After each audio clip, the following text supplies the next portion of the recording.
There we go.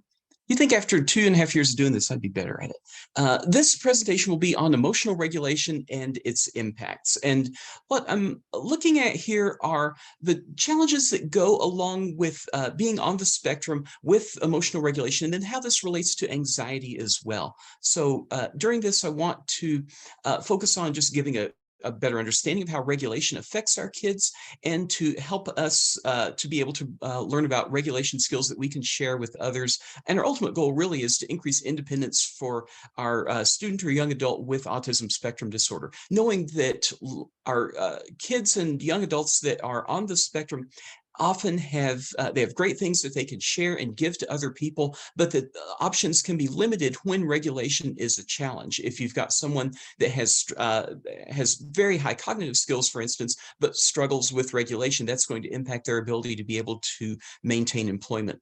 So regulation, I guess, to me, as I've thought about it over the years, has really been one of the crucial areas that I want to make sure that we're addressing effectively, because without regulation, we can't get along with other people, we can't grow in our social skills. It's difficult to learn in school and to show what we can do in work. So that's been a bit of an emphasis for me. I'd like to start out with just talking about the strengths of our kids with ASD and the things that they're able to do really well. I love when I do this in person because I get all kinds of different things that will come up here.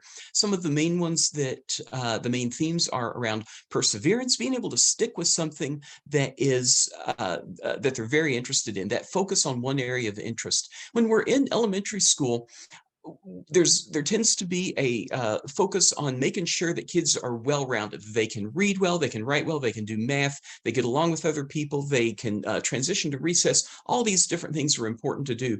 Whereas as adults, if you have just one thing that you're really, really, really good at, you can often write that into a career. So what's a challenge in school can often wind up being a strength later on. If your kiddo is very interested in dinosaurs, this can be very difficult when you're doing social studies in grade 4. It may be very helpful when the child is now an adult in university. So just thinking about this for those of you with younger kids, are there ways that you can move the interest that they have into something that could be a vocational interest later on? Our kids are able to have this ability to take a unique perspective and this nonconformity that I think is very cool for people on the spectrum. Again, this can get them into trouble, but it's very nice to be able to have this perspective and not be so concerned about what others are thinking. And then memory and attention to detail, we know that these are often strengths for our kids, especially when they're in those areas of interest. When we think about how our kids on the spectrum look, some of the struggle with this is that the presentations, they just differ so much. One of the things we would say at the Glen Rose is you've seen one child with autism and you've seen one child with autism. I looked up this quote because I wondered where it came from, and the internet seems to attribute it to Stephen Shore, so I'll go that way. It certainly wasn't with me, it was someone smarter than me. But the idea with it is that we want to be careful to not just use the label of autism and that this defines who the child is. This is one piece of who the person is. For any of us that have a medical diagnosis of any kind, that would be a part of who we are, but it's not our personality or the main feature for us. So the label can be important and helpful, but it's also something that can be limiting. So I just want to put in that caveat as well of we want to be careful with it, knowing that kids with autism have unique perspectives as well. And so because of this uniqueness, there's no single specific strategy that works for every person with ASD every time. If there was, my workshops would be really short and I could deliver it and we'd all be done. But that's not the way that it goes. We know that kids have unique personalities, challenges, and needs. So we have to come up with a variety of things in our toolkit to be able to be effective. And this is why we want to have a combination of regulation strategies, communication supports, effective consequences that work, mostly towards the positive side. So this idea of just having a lot of different things that you can use to help your child be able to achieve to their full potential. So when we think about regulation challenges, this is not, we talk about this in the context of autism spectrum disorder, but this is really a human thing. All of us have situations where we get dysregulated, where we have difficulty managing our regulation, our emotions. Think about times when you've been really angry. When you're angry, you tend to not be able to solve complex problems very well. If you think about a time that you're in an argument with someone and then you're asked to do quantum physics, for Lonnie's example, or advanced math in some way, this is not something that you would be especially good at. When we're frustrated, this is a time that we have a hard time managing our regulation as well, because that frustration can feel like it overwhelms us. When we're feeling really sad and down, then we have trouble with regulation. Certainly when we're excited, so this is a positive emotion, but it's also, if you, same kind of thing, if you have someone that just won the lottery, do a complex problem of some kind, they're not really able to solve it at that moment. So we need to be in that, and using zones of regulation language, in the green zone, to be able to be regulated and to solve problems well. And then finally, sensory challenges. For any of us, when we're experiencing something that is annoying or upsetting in a sensory way, then it makes it harder for us to be able to focus and harder for us to be able to regulate too. So these are things that, again, these are universal kinds of things. If you think about your own sensory challenges, this might be fluorescent lights, it might be loud music, it can be a special or particular kind of music. All of us have sensory challenges that come up. Our kids on the spectrum, we know, are at greater susceptibility to these. They have more different sensory challenges, but because of that, and they have a wider range of these, they're more likely to be dysregulated at different times. So things that can make regulation harder for folks on the spectrum, again, it's this wide range of things. So it can be these sensory inputs that I described, which can be greater for them. Things that are less upsetting to others, but maybe upsetting for people on the spectrum. So a change in routine, for instance, taking a different route home from school can be something that's dysregulating and upsetting. And again, how many of you out there have difficulties when your routine is changed? I like to have things pretty well organized, and if there's a curveball that's in there, that's something that I can have a hard time managing. This is a universal kind of thing, but we know our kids on the spectrum can deal with this and have stronger effects from this. Some of that relates as well to communication challenges. If you can explain why we're going to Walmart before we're going home after school, this makes it easier. And if you can't do that, then that seems very upsetting to the person. And then in general, anxiety. When we're feeling anxious, then this is just regulating for us. It makes it harder for us to be able to focus on our schoolwork or the tasks that we're requested to do. And so this just kind of amps us up a bit, makes it easier for us to fly off the handle and to be dysregulated. And so again, we think about, for kids on the spectrum, we know that there's this often a real rapid change in being flustered and being frustrated. They can go from 0 to 100 really quickly. And this can happen for any of us if we perceive a threat. And it's important to know, it's whether or not it's an actual threat. It's just our reaction to it, and our perception of it. Our perception dictates how we respond. If one person sees a snake and has no problem with this and can hold the snake, and that's great, and their anxiety is 0 out of 10, and the person next to them has a 9 out of 10, and they see the snake and they're very upset and dysregulated, then it doesn't really matter if the snake is poisonous or not. It's how that person perceives the danger that's going on there. And knowing that in any situation, we have all of us have differences in the things that cause us to be dysregulated and anxious. One of my examples is doing presentations. I can do presentations with essentially 0 anxiety at all. This is something that I'm blessed with the ability to do, which this isn't bragging, because I'm going to describe what then does cause me anxiety. Standing on a ladder above about the 3rd rung, I start to have real significant difficulties with this. Even though my wife sees me, rolls her eyes at me, and is like, this is not anything to be afraid of. I can know that up here, but that's not really affecting how dysregulated I am at the time. All of us have these individual differences. This is true for kids on the spectrum. It's true for adults not on the spectrum. It's true for all of us. We know that dysregulation is also harder and a greater challenge when communication is more difficult. So if you think of a situation where you've been dealing with someone and you're not able to communicate because there's a language barrier, this can cause a lot of frustration and dysregulation for us, makes it harder for us to be able to communicate effectively. So when we're already anxious and already kind of amped up, then this regulation is tougher. And we know for our kids on the spectrum, these are challenges that go into it as well. Like Dr. Zweigbaum was talking about in terms of ADHD, this is something that is a bit of an overlay for our folks on the spectrum, because with anxiety as well, it's something that we just see in greater numbers with people on the spectrum. There are many more things to be anxious about when there are lots of sensory challenges that are dysregulating, when there are communication challenges that are going on. All of these things contribute to anxiety, again, whether you're on the spectrum or not. So if you think about a situation for you that's unfamiliar or that you think may not go well, so like a party with people that you don't know, being forced to listen to music that you hate and you can't turn off, or doing work that's difficult to understand in front of other people, like these are things that are really frustrating.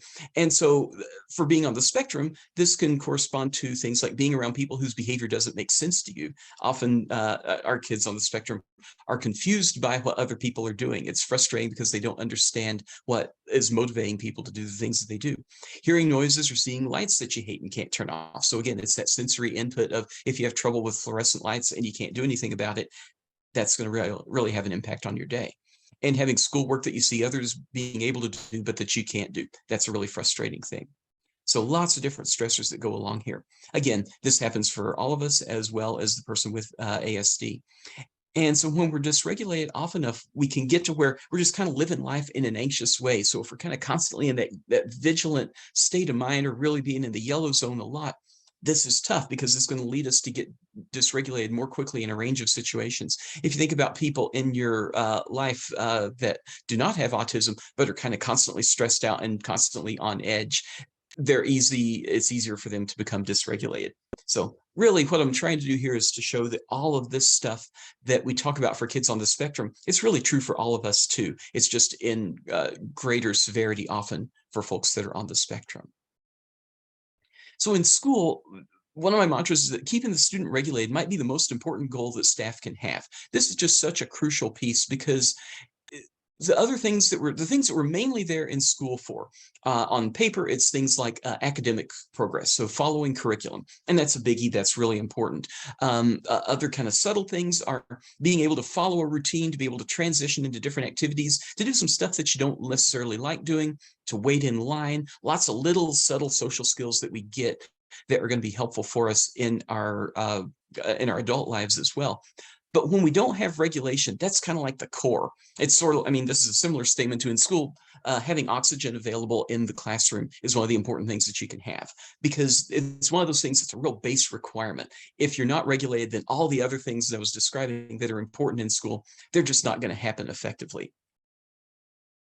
So I really try to emphasize this as being the first thing that you want to do. If they're not learning or they're not responding to consequences effectively because they're dysregulated, then we want to come back to how do we get them to where they're in that calm state of mind to be able to process consequences well. One of my best examples that I saw with this was working in the preschool program at the Glenrose, and we had a kiddo that wanted to leave about 10 minutes before it was time for the class to end, which is very fair. He's 4, he's ready to go, and he's ready to go. And we said, well, you can't go yet because it's not time. And so we came up with some strategies to try to get him to go. Well, our kiddo just kind of lost his mind, got very upset, highly, highly agitated, tantruming on the floor, as 4-year-olds will do. And so the time came for kids to get picked up. Well, this student is still really freaking out, still really having a hard time. And we wanted to make sure that they had a positive experience before coming into, before going back to mom and being picked up. And so mom was standing just outside the door within his vision. And we said, okay, just calm mouth. Once you're able to be quiet or to stand up on your own or put on your jacket, then it's time to go. And our kiddo was so dysregulated, they couldn't do the thing that they wanted, even though it was right directly in front of them. And so this is important when we're thinking about consequences for our kids, that when they're really upset, that's usually not the time to give out the consequences. And often that's also true because when they're really upset, often we're really upset. I'm more likely to say you're grounded for a year, and that's a ridiculous kind of a consequence. I don't want to do that. So it's this ability to appreciate consequences and to be moved by them, but we can't do that when we're really, really dysregulated. If you think about big decisions in your own life that you've made when you were regulated, getting married, buying a car, these are hopefully thought out, really well-informed decisions that you've made. Or if you think about big decisions you made in your life when you were dysregulated, perhaps getting married, perhaps buying a new car, when these are impulsive and we don't consider the full consequences, they tend to have less of a good outcome. So it's making sure that when we make decisions on an everyday basis, we're able to use all of our brain to be able to do that in an effective way that's going to work well for us. A couple of just definitions: behavioral self-regulation. So this is the ability to act in your long-term best interest, consistent with your deepest values. So this has to do with how we're able to manage our own emotions and what it is that we're showing. So I may be upset in a situation, but not in a spot where I can express the level of upset or anger that I'm feeling. And so that's behavioral self-regulation, when I'm able to kind of hold that together and hold it in. We know that for our kids on the spectrum, when you have impulse control challenges like the ADHD Dr. Sweigenbaum was talking about before, this is something that we really struggle with, because there can be a real impulsive acting out very quickly. And then often kids with ADHD it'll be really frustrating for them, because they'll act out, they'll be aggressive towards someone, and then they'll apologize, 5 minutes afterwards, like, I don't know why I did that. And they do things that are very frustrating for them, because they're not consistent with their deepest values. They're not matching the things that they want to, the people that they want to be. That's really hard when we act impulsively, because all of us have impulsive thoughts up here. Most of the time we don't act on them, because part of the brain kicks in and says, cutting off that driver is really not a good idea, even if they deserved it. And then emotional self-regulation, this overlaps a bit, but it's the ability to control our emotions in a way that works well for our best interests, managing and limiting the impact of emotions that we immediately feel. So it's not acting on those emotions immediately, but it's also being able to manage them. I'm really upset, but I know this kind of thing really frustrates me, so I'm going to take a break. When we can teach these skills to our kids, then that's going to help them out as adults as well. Again, true for kids on the spectrum and kids not on the spectrum. So thinking about strategies when you're starting to get mad, what makes it worse? And usually, like our initial go-to strategies are things like, "Oh, calm down," and this basically never works, even though it's the first thing that we want to do as adults. We can see as grown-ups that are calm that the situation that's so upsetting to the child is really not that big of a deal. If we take a side trip to Walmart, that may be a mild annoyance for us, but for the child, they may perceive it in that moment as something that's catastrophic. So the idea of just calm down usually is not an effective approach.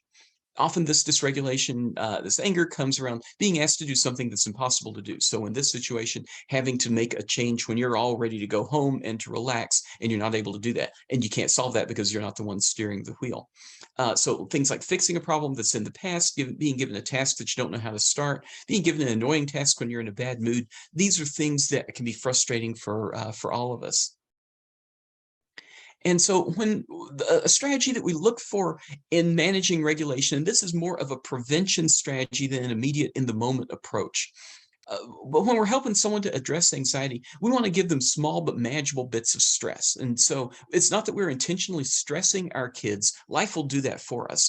But when we give them stressors, we want to give it to them in a way that they're able to manage. So we sometimes think about anxiety or stress as being on a 0 to 10 scale. So 0 is I'm completely chill, everything is going great. And 10 is I'm freaking out, I'm panic attack, my head's about to explode. What we're looking for building resiliency and building ability to manage difficult situations is situations where that anxiety is kind of a 2, 3, 4. I don't like it, but it's something that if I can work my way through, maybe with adult support, then it's going to make it easier for me the next time around. The key to this is not just removing all stressors from our kids, because that's not going to set them up for the real world. We see this in the with kids that do not have any kind of neurodiversity, where if you have parents that have been really doing that snowplow or helicoptering approach of taking care of all the problems that are going on for their kids, then when something goes sideways as adults, they don't have the ability to manage it. This idea to me of non-catastrophic failure, this is a good thing for all of us to experience. And it sounds mean, but we want to be able to manage situations that don't go 100% correctly, and that's okay. I don't have to get 100% on every exam. I can get 95 sometimes, and that's great. Sometimes I need a 50, and that's the best that I can do, and that's sufficient. We want to be able to manage different kinds of things well. So when our kids are experiencing success with managing anxiety, and again, this is perceived anxiety or perceived risk in the situation, not actual risk, but we want to give them reinforcement because they deserve it. It takes a lot of courage for them to do that. For me to get on the fourth rung of the ladder, I can assure you, it takes me a lot of courage to be able to do it. Some days I can pull that off, and some days I can't. Depends on where we're at with the Christmas lights and how cold it is.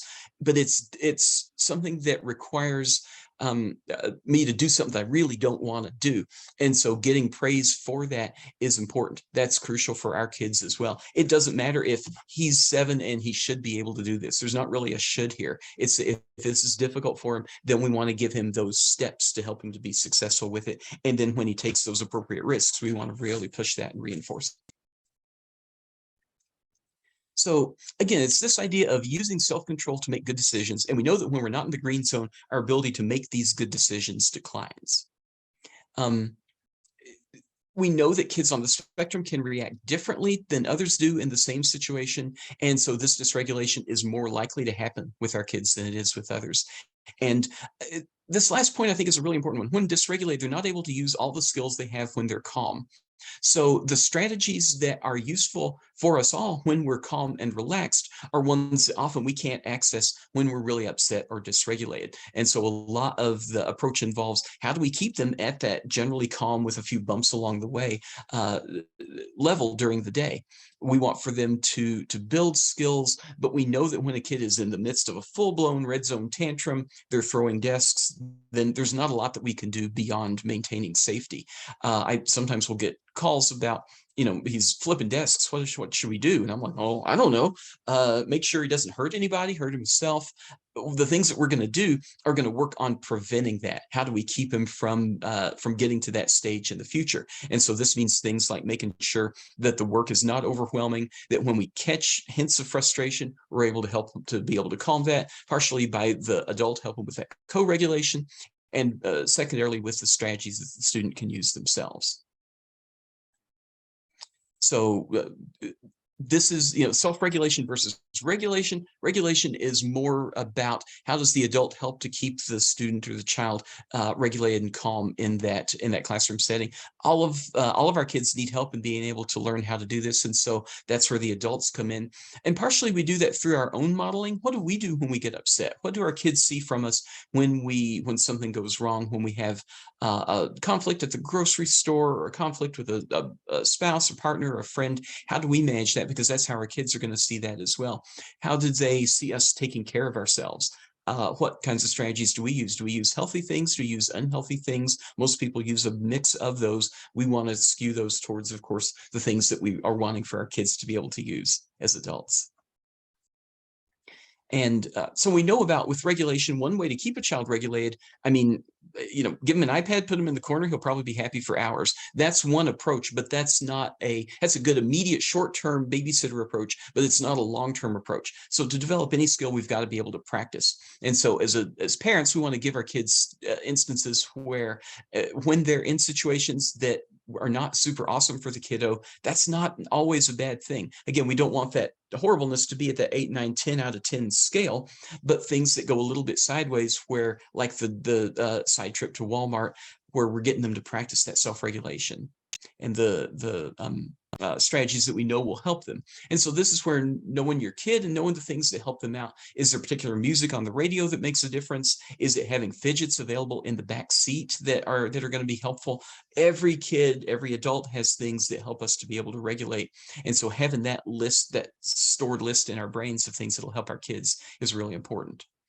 So we're looking here for situations where we can build resilience, stamina, and regulation. And these are everyday situations where the kiddo doesn't get exactly what they want. So we help them out with that.